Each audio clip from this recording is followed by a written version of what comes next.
বিসমিল্লাহির রহমানির রহিম। Welcome back সম্মানিত ভিউয়ার্স, আসসালামু আলাইকুম। আশা করি সকলে সুস্থ আছেন। সো ভিউয়ার্স, আজকে আমরা আলোচনা করব আমরা জন্ম নিবন্ধন কার্ড যদি নাম কিংবা পিতার নাম কিংবা মাতার নাম এই যে বিষয়গুলো আছে এগুলো যদি ইংরেজি বা বাংলাতে কোনো ধরনের ভুল হয়ে থাকে সেটা আমরা কিভাবে সহজে সংশোধন করতে পারি সে বিষয় নিয়ে কিন্তু আমরা আজকে আলোচনা করব। তো ভিউয়ার্স, আমাদের হচ্ছে যে জন্ম নিবন্ধন সংশোধন করার ক্ষেত্রে একটা বিষয় মাথায় রাখতে হবে যে আমরা যার জন্ম নিবন্ধনটা সংশোধন করতে যাচ্ছি ওই জন্ম নিবন্ধনটা অবশ্যই অনলাইন হইতে হবে। অনলাইন হইলে দেন হচ্ছে ওইটা সংশোধন করা যাবে, আদারওয়াইজ কিন্তু করা যাবে না। তো ভিউয়ার্স, কথা না বাড়িয়ে আমরা এখন সরাসরি চলে যাব ল্যাপটপ স্ক্রিনে। আমরা সেখানে গিয়ে বিস্তারিত দেখব। তো সেম কাজটা চাইলে আপনি মোবাইল থেকেও করতে পারেন। তার জন্য ভিডিওটা সম্পূর্ণ দেখেন, তাহলে কিন্তু আপনি বিষয়টা বুঝতে পারবেন। মোবাইল থেকে করার ক্ষেত্রে হচ্ছে যে আপনার মোবাইলের ক্রোম ব্রাউজারটা ওপেন করে নেবেন, দেন হচ্ছে প্রসেসগুলো সেম।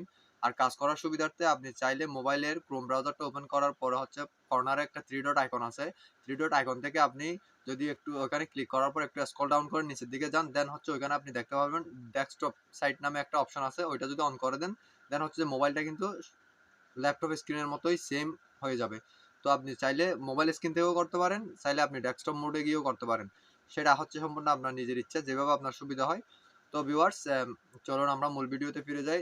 তো মূল ভিডিওতে যাওয়ার আগে ছোট্ট একটা রিকোয়েস্ট, আপনারা যারা আমার চ্যানেলের নতুন দর্শক তারা অবশ্যই আমার চ্যানেলটি সাবস্ক্রাইব করে পাশে থাকা নোটিফিকেশন বেলটি বাজিয়ে দিবেন, আর ভিডিওতে অবশ্যই একটি লাইক দিবেন। আর যারা অলরেডি আমার চ্যানেলটি সাবস্ক্রাইব করেছেন তাদেরকে অসংখ্য ধন্যবাদ। ওয়েলকাম ব্যাক ভিউয়ার্স, আমরা সর্বপ্রথম ডেস্কটপ স্ক্রিন থেকে আমাদের জন্ম নিবন্ধন ওয়েবসাইটে চলে আসবো। আসার পর হচ্ছে আমরা এখানে দেখতে পাচ্ছেন, এখান থেকে আমরা সিলেক্ট করে নেব আমরা হচ্ছে জন্ম নিবন্ধন সংশোধনটা কোন জায়গায়। হ্যাঁ, দেখতে পারতেছেন জন্ম নিবন্ধন সংশোধন। দেন হচ্ছে যে এখন হচ্ছে যে যার আইডি তার আইডি এবং হচ্ছে জন্ম নিবন্ধন তারিখটা দিয়ে দেন হচ্ছে আমরা চার্জ করব। করার পর দেখতেছেন চলে আসলো। আসার পর আমরা নির্বাচন করুন থেকে আমরা নির্বাচন করব।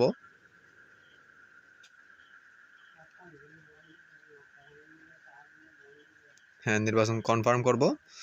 দেন হচ্ছে যে আমরা এখানে কি কি আমাদের ভুল আছে সেগুলো আমরা সংশোধন করব। দেখতে পাচ্ছেন নাম ইংরেজি নামটা আমরা হচ্ছে শর্টকাট করার জন্য আমরা আগে থেকে একটা ডকুমেন্ট ফাইল ওপেন করে রেখেছি, ওখান থেকে আমরা সিম্পলি কপি করে করে ওখানে বসিয়ে দেব। এরপর হচ্ছে আমরা আরেকটা নিব, নতুন ট্যাব।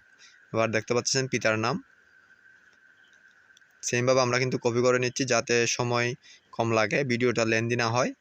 সো মনোযোগ সহকারে দেখবেন, একটু মিস করবেন না, মিস করলে কিন্তু ভুল হয়ে যাওয়ার সম্ভাবনা আছে, তাহলে কিন্তু সমস্যা। তো আরেকটা নিব হচ্ছে, আবার দেব হচ্ছে মাতার নাম, যেহেতু মাতার নামও ভুল ছিল।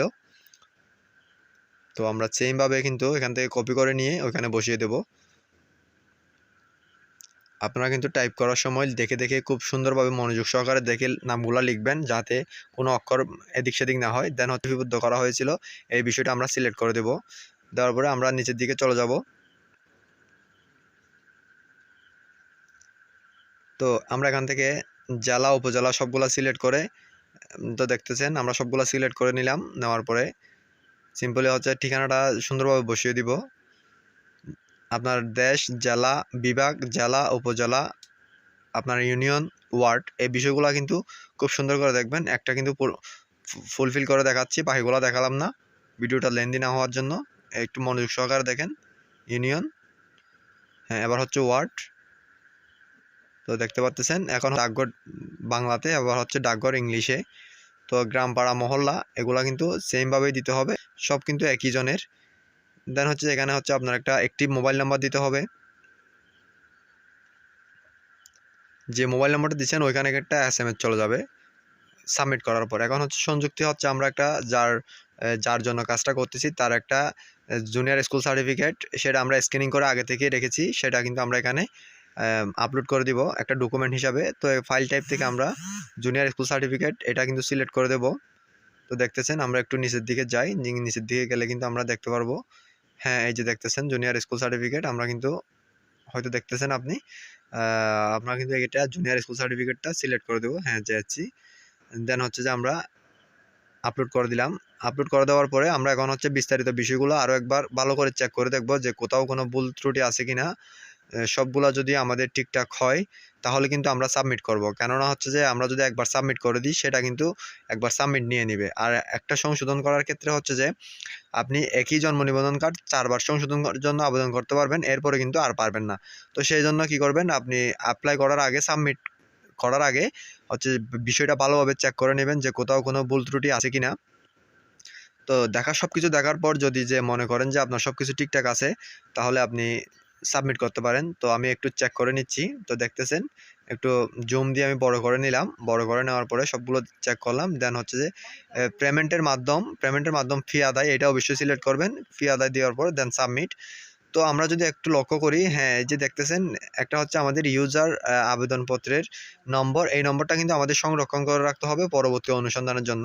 আমরা এখান থেকে সরাসরি এটা প্রিন্ট দিয়েও বের করতে পারি, আবার চাইলে আমরা এটা পিডিএফ আকারে ডাউনলোড করে আমাদের পার্শ্ববর্তী কোনো কম্পিউটারের দোকানে গিয়ে ওই ফাইলটা কিন্তু আমরা সেখান থেকে প্রিন্ট করে 2টা কপি প্রিন্ট করার পর আমাদের পার্শ্ববর্তী যে ইউনিয়ন পরিষদ, আপনি যে ইউনিয়ন পরিষদ থেকে আছেন সেই ইউনিয়ন পরিষদে গিয়ে আপনার ফাইলটা জমা দিয়ে আসবেন। জমা দেওয়ার ক্ষেত্রে হচ্ছে যে আপনি একটা নির্দিষ্ট একটা ডকুমেন্ট দিবেন, যেমন হতে পারে সেটা আপনার এসএসসি যে কোনো একটা সার্টিফিকেট হতে পারে, যেখানে আপনার হচ্ছে নামটা ইংরেজি নাম বা বাংলা নাম যেটা আপনি শুদ্ধ করতে চাচ্ছেন সেটা শুদ্ধ নাম আছে, ওই রকম একটা প্রমাণপত্র হিসাবে আপনি সেটা পরিষদে গিয়ে দিয়ে আসবেন।